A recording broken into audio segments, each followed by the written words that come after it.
पूर्व आईपीएस अमिताभ दास जी की बात है तो इनको शोषित वंचित की आवाज़ को मजबूत करने वाले अधिकारी के रूप में नेता नहीं कह सकते हैं, सोशल एक्टिविस्ट के तौर पे इनको जाना जाता है। जो बयान इन्होंने जो हमारे राष्ट्रीय अध्यक्ष श्री तेज प्रताप यादव जी के खिलाफ दिया है या उनके बारे में जो इन्होंने एक बिल्कुल निजी तौर पे जा कर के दिया है, ये बहुत ही दुर्भाग्यपूर्ण है। पढ़े लिखे इंसान हैं, बहुत संजीदे इंसान हैं, लेकिन पता नहीं कैसे ये डिरेल हो गए। और उसके बाद ताज्जुब की बात यह है कि डिरेल होने के बाद इनको अब तक माफ़ी मांग लेनी चाहिए। दोनों के दोनों एक ही विचारधारा के लोग हैं, दोनों के दोनों हमेशा तेज प्रताप यादव जी की लड़ाई भी हमेशा गलत विचारधारा वाले लोगों के साथ रही और अमिताभ दास जी भी लगभग उसी विचारधारा से आते हैं। तो हम तो यही कहेंगे अमिताभ दास जी से कि आपने गलत तो किया है और आपको माफ़ी मांगी। पूर्व आईपीएस अमिताभ दास और लालू के लाल तेज प्रताप यादव की लड़ाई की आग लगातार सुलगते जा रही है। इस पूरे प्रकरण को लेकर जहां पूर्व मंत्री तेज प्रताप यादव ने सचिवालय थाने में आईपीएस अमिताभ दास के खिलाफ शिकायत दर्ज कराया है, वहीं इस पूरे प्रकरण को लेकर अमिताभ दास ने कहा है कि हम ये लड़ाई अंत तक लड़ेंगे। इन तमाम मुद्दों पे बात करने के लिए हमारे साथ जनशक्ति जनता दल के राष्ट्रीय प्रवक्ता संतोष रेणु यादव जी हैं।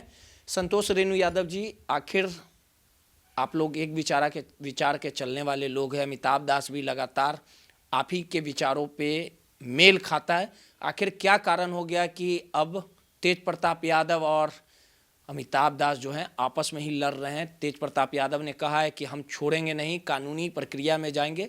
वही अमिताभ दास ने भी कहा है कि हम लड़ने को तैयार हैं और मैंने जो भी कहा है बिल्कुल सत्य कहा है। नहीं, देखिए, सत्य कहा है आपने या झूठ कहा है, ये तो कोर्ट का अधिकार है इसको निर्णय करने का। और जहाँ तक पूर्व आईपीएस अमिताभ दास जी की बात है तो इनको शोषित वंचित की आवाज़ को मजबूत करने वाले अधिकारी के रूप में नेता नहीं कह सकते हैं, सोशल एक्टिविस्ट के तौर पे इनको जाना जाता था।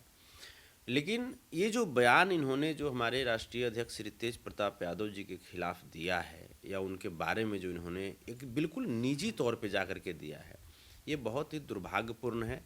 और इनसे इस प्रकार की ओछी बयानबाजी की उम्मीद हम लोग नहीं करते हैं, क्योंकि पढ़े लिखे इंसान हैं, बहुत संजीदे इंसान हैं, लेकिन पता नहीं कैसे ये डिरेल हो गए।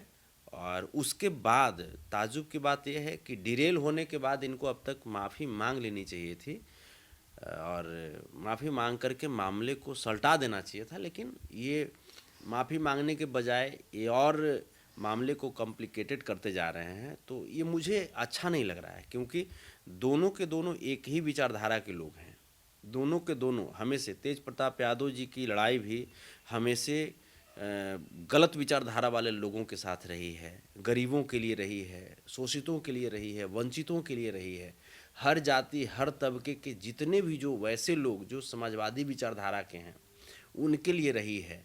और अमिताभ दास जी भी लगभग उसी विचारधारा से आते हैं। तो हम तो यही कहेंगे अमिताभ दास जी से कि आपने गलत तो किया है और आपको माफ़ी मांगनी चाहिए। अगर वो नहीं पीछे हटते हैं, माफ़ी नहीं मांगते तो? अगर नहीं मांगते हैं तो हमारे राष्ट्रीय अध्यक्ष ने अपना जो कदम है, स्टेप जो है वो लिया है और हम लोग फिर कानून का सहारा लेंगे। लेकिन ये दुर्भाग्यपूर्ण होगा।